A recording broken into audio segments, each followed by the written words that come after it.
नमस्कार दोस्तों, मेरे चैनल में आपका स्वागत है। आज हम लोग इस वीडियो में बात करने वाले हैं राजनीतिक दल के बारे में। राजनीतिक दल कितने प्रकार के होते हैं, राष्ट्रीय राजनीतिक दल किसे कहते हैं, राज्य स्तरीय दल किसे कहते हैं, इस सब के बारे में हम इस वीडियो में आज जानेंगे। अगर आप इस वीडियो पर नए हैं तो हमारे चैनल को सब्सक्राइब कर दें, लाइक कर दें। चलिए बिना देर किए स्टार्ट करते हैं।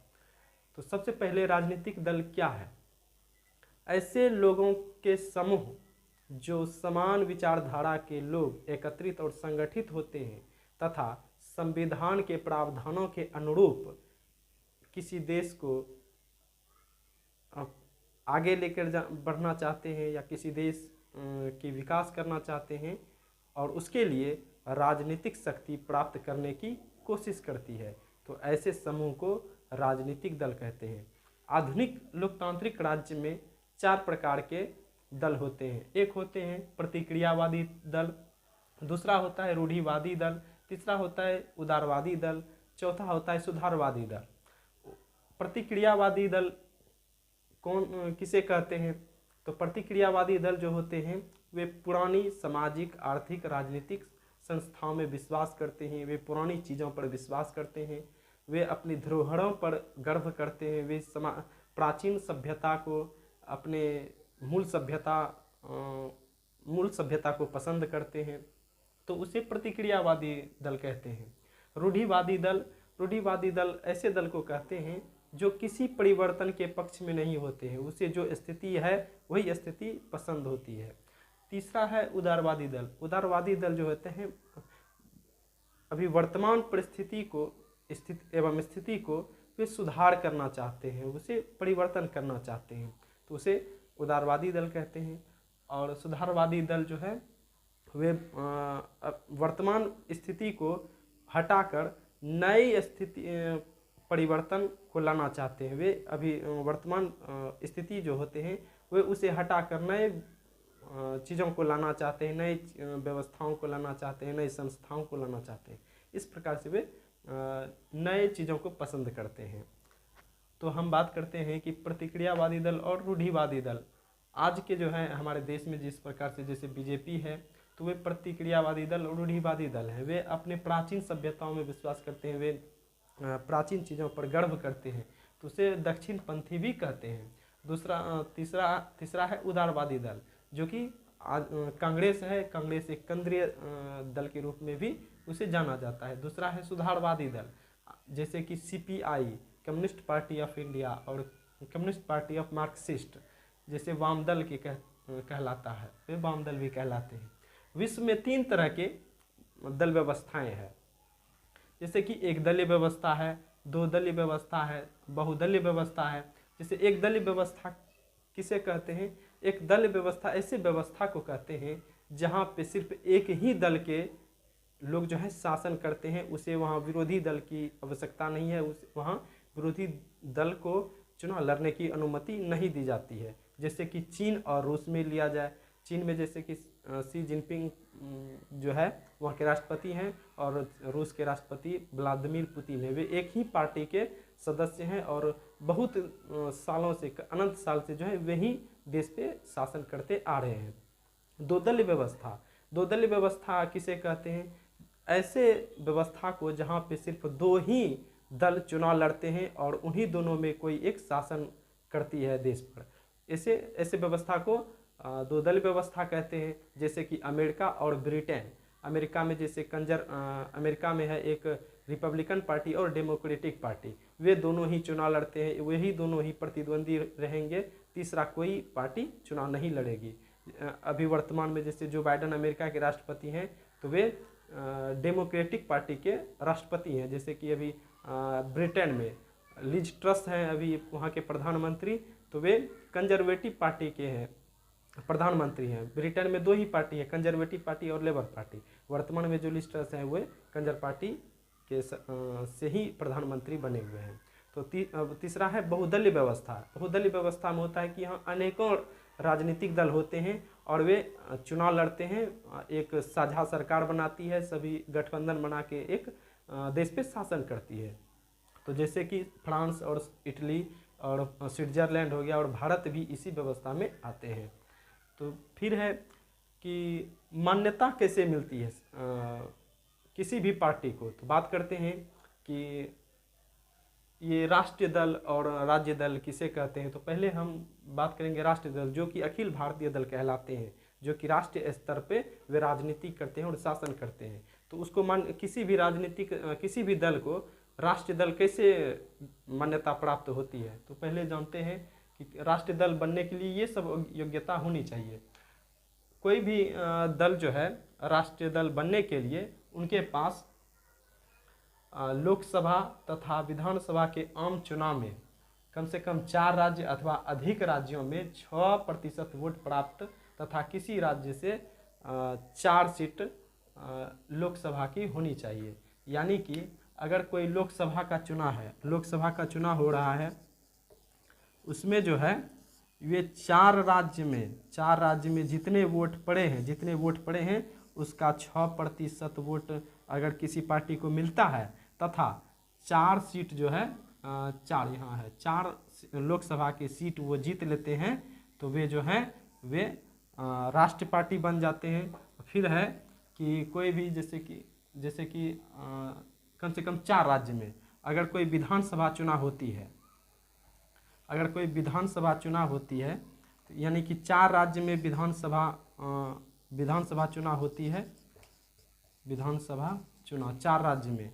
तो 4 राज्य में जितने वोट पड़े हैं, जितने वोट कुल वैध मत जितने वोट पड़े हैं उसके 6% वोट अगर आती है, वो पार्टी अगर 6% वोट प्राप्त करते हैं तो वे जो है राष्ट्रीय दल के रूप में उसे मान्यता प्राप्त मिल जाती है।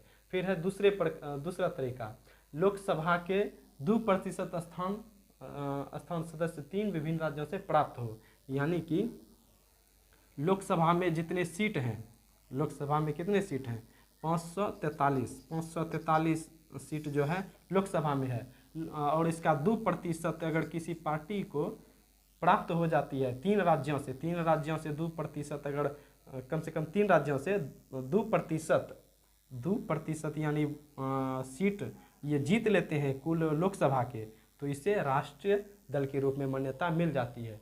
तीसरा है कम से कम 4 राज्यों में राज्य स्तरीय दल की मान्यता प्राप्त हो। यानी कि कोई भी दल है उसे अगर 4 राज्यों में उसे राज्य दल की मान्यता प्राप्त है तो वे राष्ट्रीय दल ऑटोमेटिक हो जाते हैं, वे राष्ट्रीय दल की मान्यता प्राप्त कर लेते हैं।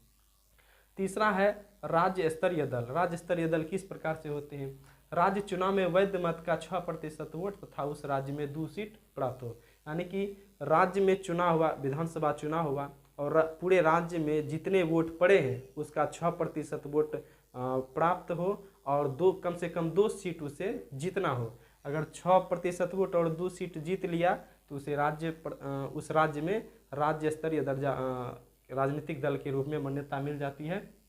फिर राज्य में लोकसभा के आम चुनाव में 6% वोट तथा 1 सीट पर जीत हो। यानी कि राज्य में जो लोकसभा का चुनाव होता है, एक राज्य में लोकसभा के चुनाव में जितने वोट पड़े उसका 6% वोट तथा 1 सीट पर जीत हो तो उसे भी राज्य स्तरीय दल की मान्यता प्राप्त हो जाती है। फिर विधानसभा चुनाव में कुल सीट पर 3% सीट पर जीत हो। यानी कि विधानसभा में जितने भी सीट हैं कुल सीट का 3% अगर कोई दल जीत हासिल कर लेता है, 3% सीट पर अगर कब्जा कर लेती है, जीत लेती है, तो वे दल जो है राज्य स्तरीय दल कहलाने लगते हैं, राज्य स्तरीय दल। फिर है लोकसभा की प्रत्येक 25 सीटों पर 1 सीट। यानी कि लोकसभा में जितने भी सीट है उसमें सभी 25 सीटों पर, यानी कि 25 सीटों पर 1 सीट अगर कोई दल प्राप्त करते हैं तो उसे राज्य स्तरीय दल के रूप में मान्यता मिल जाती है। फिर है पाँचवा है राज्य में लोकसभा अथवा विधानसभा के आम चुनाव में 8% वोट हो। यानी कि पूरे राज्य में यानी कि पूरे राज्य में चुनाव हुआ, पूरे राज्य में लोकसभा अथवा विधानसभा के आम चुनाव में 8% वोट प्राप्त हो। यानी कि पूरे राज्य में जितने भी वोट पड़े हैं, पूरे राज्य में वोट पड़े हैं उसका 8% अगर कोई दल प्राप्त कर लेते हैं वोट तो उसे राज्य स्तरीय दल की मान्यता मिल जाती है। फिर लोकसभा उस राज्य में लोकसभा का चुनाव होता है और उस राज्य में जितने भी लोकसभा में वोट पड़े हैं उसका 8% अगर वो कोई राजनीतिक दल प्राप्त कर लेते हैं तो उसे राज्य स्तरीय दल की मान्यता मिल जाती है। तो हम उसके बाद मान्यता प्राप्त मिलती है। फिर उसके बाद जो है जब मान्यता प्राप्त हो जाती है तो मान्यता प्राप्त दल को सुविधा क्या क्या दिया जाता है। किसी भी दल को अगर राष्ट्र स्तरीय दल और राज्य स्तरीय दल की मान्यता मिल जाती है तो वे निर्वाचन सूची प्राप्त करने के अधिकारी होते हैं, उसे निर्वाचन सूची उपलब्ध कराया जाता है उस दल को। फिर जो है 40 स्टार प्रचारक रखने की अनुमति दी जाती है चुनाव आयोग के द्वारा। फिर जो है चुनाव चिन्ह उसे आवंटित किया जाता है, एक चुनाव चिन्ह दिया जाता है। फिर एक प्रस्तावक की आवश्यकता होती है। जो मान्यता प्राप्त दल होते हैं तो उसे सिर्फ एक ही नामांकन के लिए सिर्फ एक ही प्रस्तावक की आवश्यकता होती है। फिर होता है जो सरकारी टीवी एवं रेडियो में प्रचार। मान्यता दल को जो है सरकारी नियंत्रित टीवी चैनलों और रेडियो के माध्यम से जो है प्रचार करने की छूट प्राप्त होती है। तो ये सभी जो है मान्यता प्राप्त दल को सुविधाएं प्रदान की जाती है। फिर है गैर मान्यता प्राप्त को 20 स्टार प्रचारक, जो राष्ट्रीय दल और राज्य स्तरीय दल के रूप में मान्यता प्राप्त नहीं होते हैं। तीसरे नंबर की होती है तो वे गैर मान्यता प्राप्त पंजीकृत दल कहलाते हैं। तो उसे 20 स्टार प्रचारक रखने की अनुमति है।